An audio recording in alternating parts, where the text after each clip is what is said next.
Perched on a hill in the northwest corner of Rome lies a tiny nation spanning just 0.44 square kilometers, yet serving as the spiritual heart for roughly 1/5 of the world's population. This is the Vatican. This place harbors one of the most closely guarded mysteries on Earth. The secret surrounding the Vatican's papal archive, located north of the Sistine Chapel. The Vatican Archive, officially known as the Vatican Apostolic Archive, was originally called the Vatican Secret Archive. The term secret comes from the Latin word secretum, the official language of the Catholic Church, meaning private or personal property. In essence, every document in this archive is the exclusive property of the Pope. In 2019, Pope Francis officially renamed the Vatican Secret Archive to the Vatican Apostolic Archive, likely to temper the wild imaginations of the outside world. Still, the move feels a bit like hiding in plain sight. Even without the word secret, this remains one of the most inaccessible and enigmatic places on the planet. The archive was formally established in 1612 by Pope Paul V. Estimates suggest its shelves, if laid end to end, would stretch for 85 kilometers. The index guides alone fill some 35,000 volumes. The entire space feels like a sprawling labyrinth. These shelves are packed with documents, historical records, Holy See decrees, and personal letters from popes, gathered from every corner of the globe over millennia.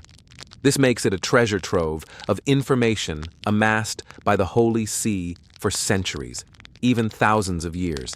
It holds everything from modern writings to the most fragile, ancient, handwritten manuscripts. If you can't imagine it, it's probably in there. The oldest documents date back to the 8th century AD. Every entrance is guarded, and outsiders are strictly prohibited. Calling it an archive almost feels like an understatement. It's more like a fortress. It wasn't until the late 19th century that Pope Leo III allowed limited access to select scholars. Even then, the process to gain entry is incredibly strict. Applicants must hold at least a bachelor's degree and provide documentation proving their research purpose and institutional affiliation. Each year, the Vatican permits only about 1,500 people to access the archive. Each visitor is limited to reviewing no more than 3 documents. No materials can leave the reading room. During the visit, phones are banned, as are photography and eating. Moreover, documents from after 1958 remain off-limits, though some records from Pope Pius X's era have been accessible since 2020. With such stringent security, what secrets might the Holy See be shielding from the public? Today, let's dive into the story of the Vatican Archive. We know that for modern Catholics, the Old and New Testaments together comprise 73 books. For Protestants, the Old and New Testaments total 66 books. Meanwhile, the Eastern Orthodox Church's Old and New Testaments include 78 books. Catholics, Eastern Orthodox, and Protestants all fall under the umbrella of Christianity. Followers of these 3 branches are all Christians, with the Bible as their sacred text. Though their Bibles differ, the core content is largely similar. However, what many don't realize is that during Christianity's early development, from the 1st to 3rd centuries AD, teachings varied widely across regions. The Bible's content was incredibly diverse back then. Books not included in the official Bible are now called apocryphal or pseudepigraphal texts. Apocryphal texts are works with uncertain authorship, but their content generally aligns with Orthodox theology. Pseudepigraphal texts, however, are considered heretical or theologically deviant. Known pseudepigraphal works include the Book of Enoch Tuctris A, Enoch II, the Gospel of Thomas, and the Gospel of Philip. Many believe the Vatican Archive holds hundreds of such pseudepigraphal texts unknown to the outside world. If revealed, these texts could spark a global uproar. In 2000, Turkish police, while busting an illegal antiquities smuggling ring, stumbled upon a copy of an ancient Bible, believed to be about 1,500 years old, though its authenticity remains debated by experts. Its exterior was worn and fragile. It's now preserved at the Ankara Museum of Ethnography in Turkey. What shocked people was its content. The book is known as the Gospel of Barnabas. Some scholars suggest Barnabas was an early disciple of Jesus, Thus, experts now refer to it as the Gospel of Barnabas. The Acts of the Apostles in the New Testament mentions Barnabas. However, the Gospel of Barnabas was not included in the official New Testament. The reason likely lies in its content, which could shake the foundations of Christianity built over millennia. First, the Gospel of Barnabas denies Jesus' divinity. In the 4 canonical Gospels of the New Testament, Jesus is described as the Son of God. Yet, in the Gospel of Barnabas, Jesus is quoted saying, "I swear by heaven and call all creation to witness."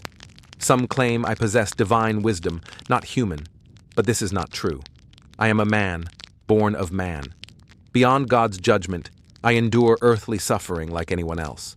Second, in the Gospel of Barnabas, Jesus explicitly states, "I am not the Messiah."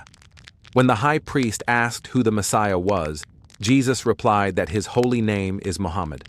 Muhammad is the founder of Islam. Islam originated on the Arabian Peninsula in the 7th century AD. If the Gospel of Barnabas is truly a 1,500-year-old text, it would have predicted Islam's emergence centuries in advance. But the shocks don't end there. The Gospel of Barnabas claims that it wasn't Jesus crucified on the cross, but Judas Iscariot. As we know, during the Last Supper, Judas Iscariot abruptly left. For 30 pieces of silver, he betrayed Jesus, revealing his location to the high priests. After the Last Supper, Jesus led his disciples to the Garden of Gethsemane to pray. At that moment, Judas arrived with a crowd. After his arrest, Jesus endured countless tortures. Ultimately, he was crucified and died in agony. But according to the Gospel of Barnabas, that's not what happened. That final night, Jesus knew Judas would betray him. After his arrest and before his execution, Jesus ascended to heaven. Before leaving, he swapped his appearance with Judas's. Judas, now looking identical to Jesus, was unrecognizable. Even the disciples and Mary, Jesus' mother, couldn't tell it was him. It was Judas Iscariot who was truly crucified on the cross. 3 days after Judas's death, his body was stolen. Then, rumors spread that Jesus had died and risen. Jesus, now in heaven, heard this and asked God to let him return to earth to reunite with his followers. After clarifying the truth, he ascended again. The crucifixion of Jesus is a cornerstone of the New Testament. According to Christian doctrine, Jesus' death atoned for humanity's sins. Jesus' resurrection offers believers the promise of eternal life. You could say that his death and rising again form the very core of Christian faith across all branches, including Catholicism, Protestantism, and Eastern Orthodoxy.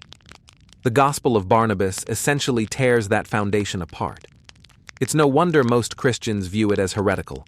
After experts examined its language and style, they concluded it was likely composed between the 14th and 16th centuries, during the medieval period.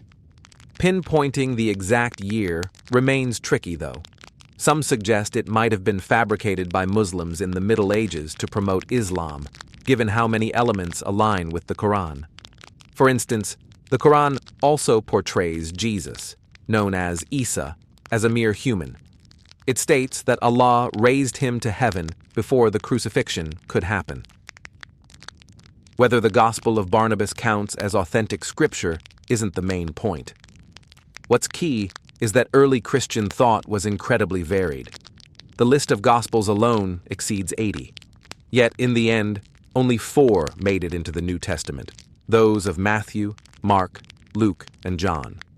Christianity emerged in the Roman province of Judea around the 1st century AD. Back then, most Romans followed polytheistic beliefs, leaving Christians in a vulnerable position and often persecuted. That changed in 313 AD, when Emperor Constantine the Great issued the Edict of Milan, making Christianity a legal religion throughout the Roman Empire. At that time, Christianity was unified under what we now call the Roman Catholic Church. So, originally, Christianity and Catholicism were one and the same, with no distinctions between them. But by 395 AD, things started shifting dramatically. That year, the Roman Empire split into the Western and Eastern Roman Empires. The churches in the East and West grew increasingly distant. By the 11th century, this led to a full split. The Eastern Orthodox Church in the Greek-speaking East and the Roman Catholic Church in the Latin-speaking West. Later, in the 16th century, the Protestant branch emerged from within Catholicism.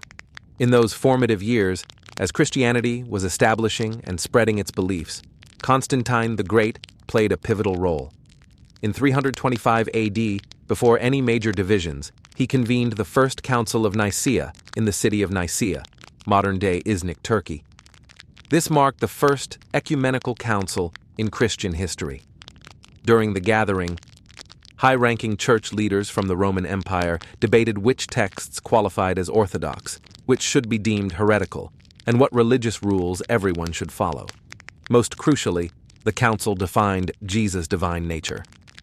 Previously, with various scriptures circulating in different areas, views on whether Jesus was human or divine, and his relationship to God, differed widely. The Council of Nicaea introduced the idea that the Father and the Son are of the same substance, affirming that Jesus is both fully human and fully divine, as God's Son. Furthermore, his status equals that of God the Father, embodying the Holy Trinity, Father, Son, and Holy Spirit, co-equal in power, glory, and essence, with no hierarchy. By now, you might be picking up on the issue here. It seems the Roman Church decided Jesus' divine identity and status. What Christians should or shouldn't believe appears to have been settled by the Church's authority alone. That's why many speculate that alternate Bible versions and early Church documents are tucked away in the Vatican archives. If released, they could shatter the faith of billions overnight. In truth, debates over the Church-altering history go back centuries. The most infamous case involves the forged donation of Constantine. In the 8th century, Pepin the Short, king of the Franks, ascended the throne with papal backing. In gratitude, he twice invaded Italy, seizing central Italian lands, including areas around Rome, from the Lombards, and gifting them to the Pope. History remembers this as the donation of Pepin. Soon after, the Papal States, a theocratic nation with Rome as its capital, came into being, serving as the precursor to the modern Vatican. But once Pope Stephen II received these territories, doubts crept in. To him, the Frankish kingdom seemed like a barbarian realm built on former Western Roman Empire soil. How could a dignified pope accept land from such a source? It felt utterly humiliating. To whitewash the origins, Stephen II ordered subordinates to forge a document called the Donation of Constantine. In essence, it claimed that back in the 4th century, the ancient Roman Emperor Constantine had issued a decree. To thank the Pope for curing his leprosy, Constantine allegedly granted the Church a modest gift, the very lands in Pepin's donation. Throughout the long, bitter Middle Ages, successive popes treated the donation of Constantine as absolute authority. Any doubt cast on it invited the harshest punishments. But the 15th century brought a turning point. An Italian historian and philologist named Lorenzo Valla compared the document's vocabulary and grammar to 4th century Latin versus that of the 8th century. He found the donation was written in 8th century Latin, while Constantine lived in the 4th century. How could he use later language? The only explanation, it was a fake. This revelation struck a heavy blow to the already declining papal authority. In reality, during Christianity's early growth, the Church remained relatively pure internally. Clergy devoted themselves entirely to spreading the faith, fueling its rapid expansion into the world's largest religion. However, by the late Middle Ages, papal power surpassed even that of secular kings. Corruption scandals swept through the Holy See.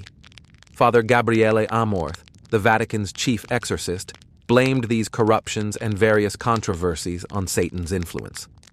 Though most modern historians and medical experts attribute demonic possession to mental health disorders. Yet, the Vatican upholds traditional biblical views, recognizing the legitimacy of exorcism. Catholicism acknowledges that while possession might resemble mental illnesses, like epilepsy, delirium, or schizophrenia, they aren't the same. Exorcism isn't some casual ritual, like wearing garlic around your neck. It's a formal, solemn religious ceremony. The Bible records numerous instances of Jesus performing exorcisms. In the Gospels of Matthew and Mark, it's noted that Jesus granted his disciples the authority to cast out demons as well.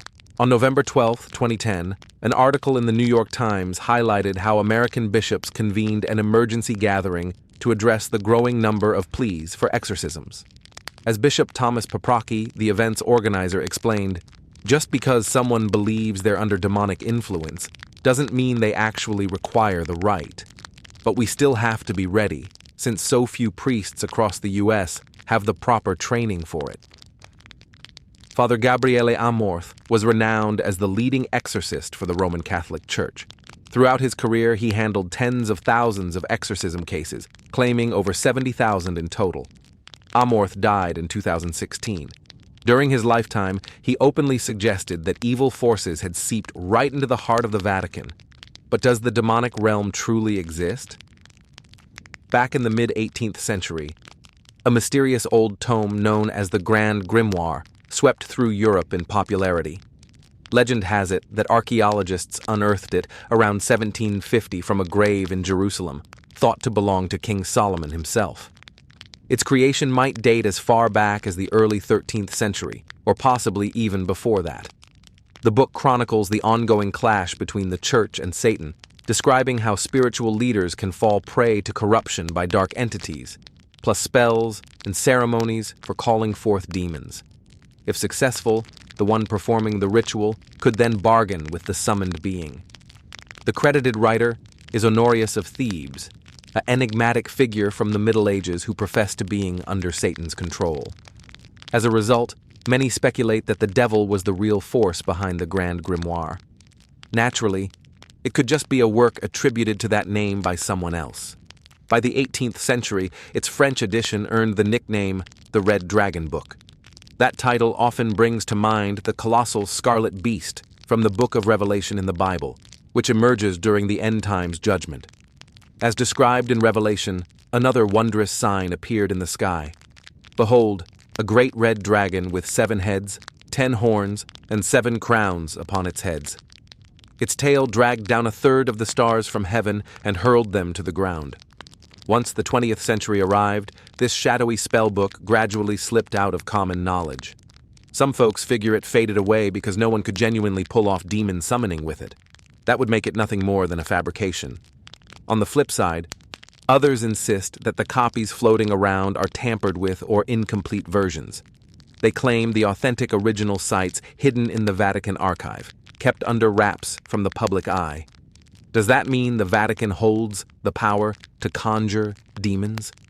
And if that's the case, could there be even more items tied to extraordinary abilities stashed away in those vaults? In 1972, an Italian publication called La Domenica del Corriere featured a piece headlined, "A device for capturing images from the past has been invented at last." The story alleged that the Vatican possessed a time-viewing gadget dubbed the Chronovisor, which let users observe any historical moment as if it were unfolding live.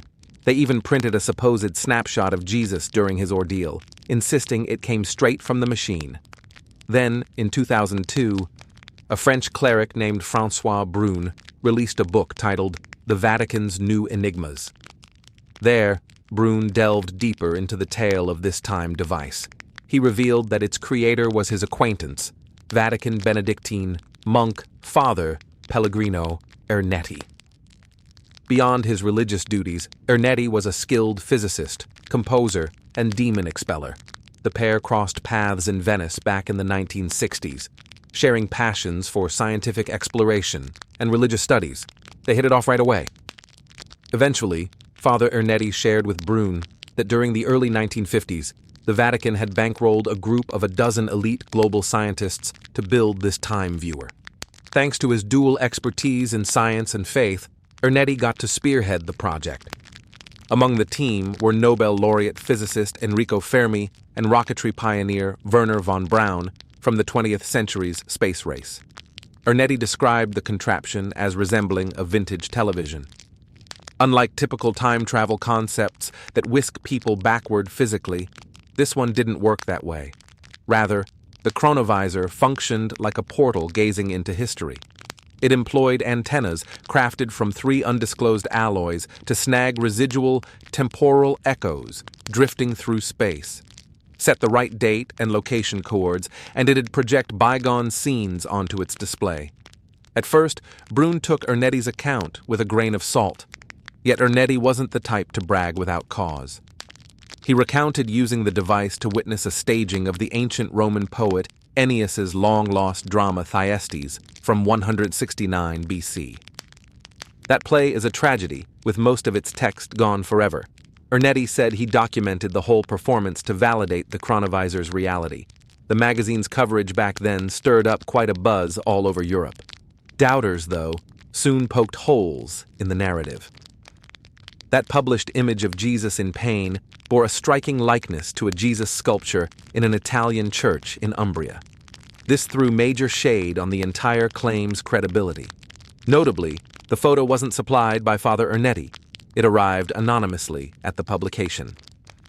Up until his passing in 1994, Father Ernetti steadfastly maintained the Chronovisor's existence. He also noted that by the early 1990s, church officials had dismantled it to keep it out of unauthorized hands. Still, the project's design documents reportedly remain secured in the Vatican's confidential archive.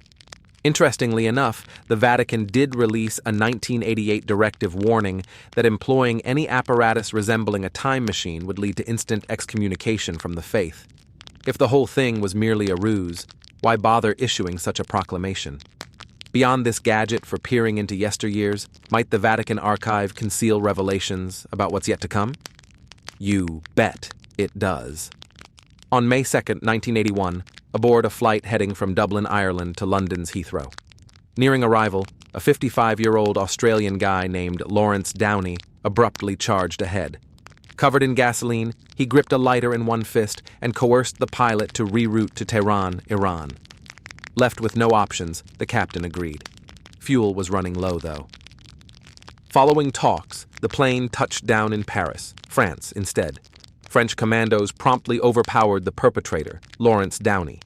When pressed on his reasons for the takeover, they got an outlandish explanation. His goal was pressuring the Pope into disclosing Fatima's third secret. Even without casualties from the incident, Downey ended up behind bars for 5 years due to his outrageous stunt. So, what about these 3 Fatima secrets that pushed Downey over the edge? On May 13, 1917, while World War I's devastation still engulfed much of the planet, 3 young shepherds in the quaint Portuguese village of Fatima encountered a vision of the Virgin Mary. The eldest, 10-year-old Lucia Santos, was with her 9-year-old cousin, Francisco Marto, and his 7-year-old sister, Jacinta Marto. Mary imparted 3 forward-looking prophecies, dubbed the 3 Secrets of Fatima. Sadly, around 1919 and 1920, Lucia's cousins, Francisco and Jacinta, succumbed to the Spanish flu outbreak. Lucia alone grew up. In adulthood, she joined a convent as a nun. In 1941, prompted by a bishop from Portugal, Lucia penned a personal account unveiling what Mary had shared in the first 2 secrets. The initial one depicted hell's horrors. Under the ground stretched an immense ocean of flames. Fiends and human-like spirits were cast into the blaze, utterly consumed. Agonized cries and moans echoed everywhere, stirring profound hopelessness and dread. Here's roughly how the second secret unfolded. This conflict will wrap up, yet should humanity persist in defying God, an even graver war will erupt under Pope Pius X's reign. Spot a nighttime sky lit by an unfamiliar glow, and recognize it as God's mighty signal that punishment looms for the world's wrongs, through battles, starvation, and assaults on the faith and its leader. The sighting took place in 1917, amid ongoing World War I.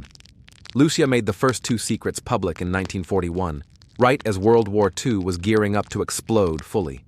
Consequently, loads of people later saw the second secret as foretelling World War I's close and World War II's all-out start. By 1943, the bishop urged Lucia once more to share Fatima's third secret. She wavered, though. Lucia insisted she lacked explicit divine approval for it. Ultimately, however, the Church's insistence proved too much for her to resist. In January 1944, she composed the Third Secret of Fatima, placed it in a sealed envelope, and delivered it to the Catholic Church's leadership. Ever since, that envelope has been safeguarded within the Vatican's confidential archive. Lucia indicated that the message should remain unopened until 1960, when its significance would become much clearer. Yet, by 1960, the Vatican released a formal announcement suggesting that the Third Secret of Fatima would probably stay under permanent seal. Essentially, they showed no interest in ever sharing it publicly. The moment this news broke, it ignited all sorts of theories and even played a role in sparking incidents like the 1981 aircraft hijacking down the line. On June 26, 2000, maybe to provide some transparency as the new century began, the reigning Pope, John Paul II, unveiled 4 pages of Lucia's handwritten notes. Those pages detailed the prophecy known as Fatima's Third Secret. Here's how one part of it went. We spotted an angel gripping a fiery sword in his left hand. It sparkled and shot out flames that seemed ready to incinerate the entire world. But the fire faded away upon touching the brilliant glow Our Lady sent toward him from her right hand. The angel then aimed his right hand at the earth and shouted forcefully, "Penance! Penance! Penance!" Bathed in a vast, radiant light that represented God, we witnessed a string of reflections like those seen when folks walk past a mirror. There was a bishop clad in white. We sensed it was the Holy Father, accompanied by fellow bishops, priests, and devoted men and women climbing a rugged hillside. A massive cross, crafted from rough tree trunks, topped the peak. Once there, the bishop navigated through what looked like a devastated urban area. He moved with weary strides, weighed down by grief, offering prayers for the spirits of the deceased bodies scattered along his route. Moments before cresting the hill, a band of troops abruptly gunned him down with gunfire and arrows. Pope John Paul II noted that the reason the Holy See had long withheld the Third Secret of Fatima was its direct tie to a pontiff, meaning it personally involved him. In reality, Pope John Paul II had indeed survived an assassination plot. On the afternoon of May 13, 1981, dressed in a white cassock, he was aboard an open jeep, slowly weaving through St. Peter's Square, greeting more than 40,000 visitors who had journeyed from various parts of the globe. At 5:17 p.m., amid the gathered crowd, a shooter stepped forward and fired shots at Pope John Paul II. He slumped back into his personal secretary's embrace. The footage aired live across global networks, marking it as one of the century's most stunning assassination scenes. The emergency vehicle zipped through a path that typically requires 25 minutes in only about 9. Just 15 minutes after the attack, Pope John Paul II arrived at a local hospital for urgent care. The pontiff had taken 2 bullets, resulting in serious damage. One tore through his midsection, and the other skimmed his elbow. His aide even performed the last rites amid the turmoil, just in case. Luckily, following an operation that lasted over 5 hours, Pope John Paul II managed to stabilize and recover. The chief operating doctor commented on how the abdominal projectile had astonishingly bypassed every critical organ and major blood vessel in the Pope's body. Had it not, he likely would have passed before making it to medical help. Authorities nabbed the culprit immediately. He turned out to be a 23-year-old Turkish citizen named Mehmet Ali Aka. Certain theories hold that Aka targeted Pope John Paul II out of resentment, seeing the Holy See and its leaders as the architects of the violent crusades. Others figure he was simply a paid operative carrying out someone else's orders. In July 1981, Aka received a life imprisonment term in Italy. Still, Pope John Paul II soon declared his forgiveness toward him. Thanks to the Pope's appeal, Italy's sitting president issued a pardon for Aka in June 2000 and sent him back to Turkey. Pope John Paul II once recounted his ordeal from the attack as though one hand squeezed the trigger, but another mysteriously steered the rounds away. What he meant was that while an individual aimed to end his life, some invisible presence stepped in right away to divert the bullets from lethal spots. Pope John Paul II was convinced this unseen aid stemmed from the Virgin Mary. In the aftermath, he made a personal trip to Fatima to embed the abdominal bullet into the crown atop her statue, expressing gratitude for her safeguarding. Does that mean we've got the full picture now? Was Fatima's third secret truly limited to a papal assassination? A bunch of folks insist it's more complicated than that. The strike against Pope John Paul II took place in 1981, with the Vatican finally revealing the third secret prophecy in 2000. So why the ironclad secrecy over those almost 20 years? A few suggest the explanation is straightforward, namely that Fatima's third secret goes beyond the papal attack and includes extra details. Following Pope John Paul II's passing in 2005, Cardinal Joseph Ratzinger stepped up as the subsequent pontiff, taking the name Benedict XVI. While delivering a homily in Fatima during May 2010, Benedict XVI put it this way: "It would be a mistake for any of us to assume that the prophecy laid out at Fatima has fully played out." In 2020, amid ongoing debates, though no confirmed Vatican official named Maria Vergano made such a statement, similar claims have surfaced in discussions about potential cover-ups. Suggestions emerged that shook things up further. The idea was that the third secret ought to have seen the light of day back in 1960. Yet the Pope at the time, John XXIII, after reflection, opted to keep it hidden, doubting aspects of the children's account and avoiding the burden. This allegedly kicked off a sustained effort to suppress it. The third secret, as presented by the Vatican, appears incomplete to some observers. Something to mull over is that, in a 1980 gathering in Fulda, Germany, often misattributed to a post-attack magazine chat, Pope John Paul II addressed the third secret of Fatima like this: "Suppose there's a concealed warning stating that seas could engulf whole land masses in a flash. Countless lives might vanish instantly. With a disaster of that scale looming, what good would announcing it do?" Plenty of individuals chase details on Fatima's third secret out of sheer curiosity, but they overlook that gaining insight brings obligations along with it. Quite a number suspect that Fatima's third secret undoubtedly holds clues about the apocalypse. For example, it might outline precise dates or methods for how the end times could unfold. The Holy See hesitates to release the third secret over fears of sparking mass anxiety. On the other hand, some theorize that Fatima's third secret might discuss the nearing close of papal oversight in the Catholic Church. That's why the Vatican seems so wary about the public learning the third secret. Beyond Fatima's third secret, is the Holy See concealing any other major revelations? Back in the day, the Roman Catholic Church equated notions of extraterrestrials with wild tales like a worldwide deluge.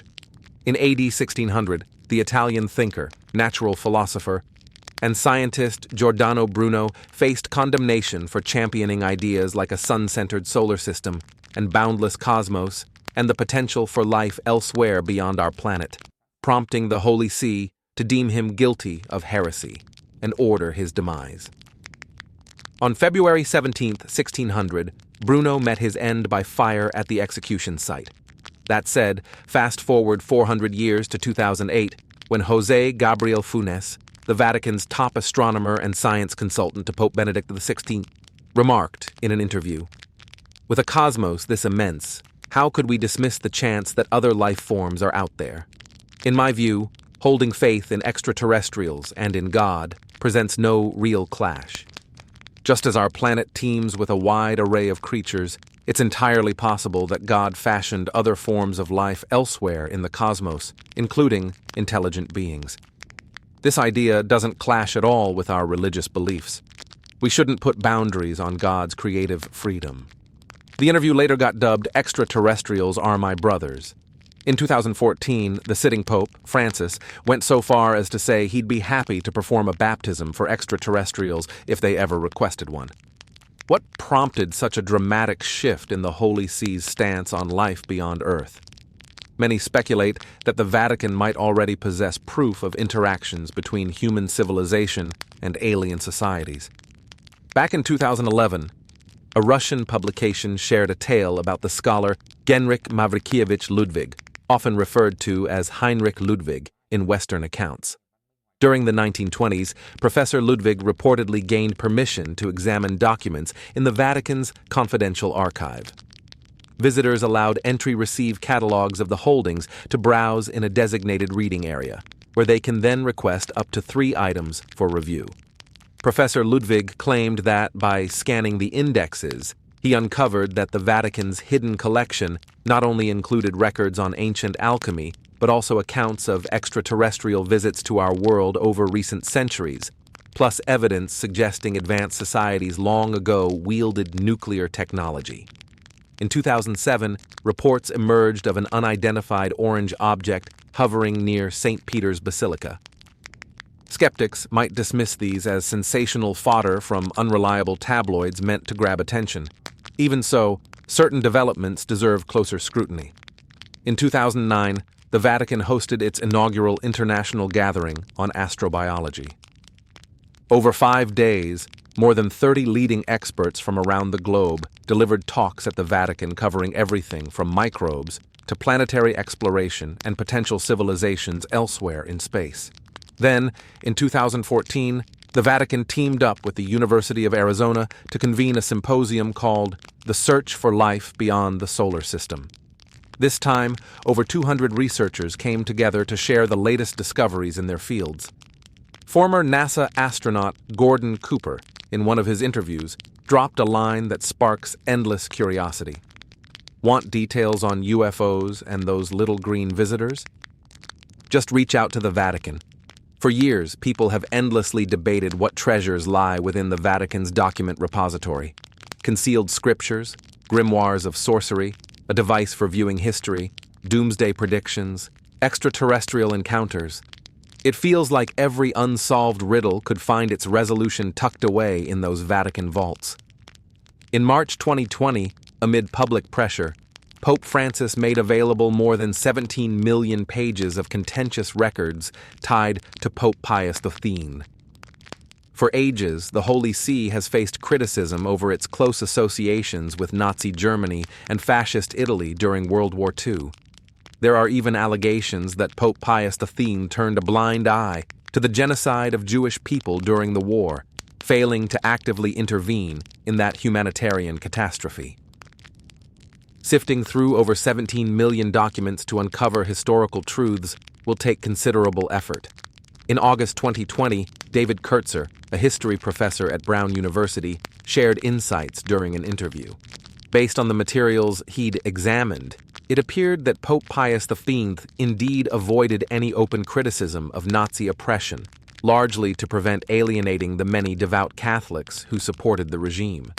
Pope Pius V believed he should stay impartial in the conflict, refraining from condemning any side, Nazis included.